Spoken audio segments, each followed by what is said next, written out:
tayo ay magpatuloy sa kabila ng mga paghihirap. Dahil ito po yung isang temptasyon na kapag mahirap na ang mga bagay-bagay, baka hindi ito para sa akin.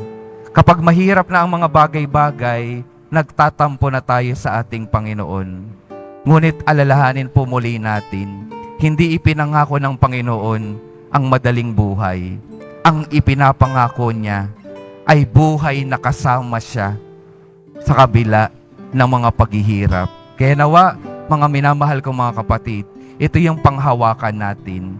Magtatagumpay ang ating mga buhay, basta't kasama natin palagi ang ating Panginoon. Kaya wag nawa tayong mawalan ng pag-asa dahil ang Diyos hindi nagsasawang samahan tayo simula pa lamang sa ngayon hanggang sa buhay na walang hanggan.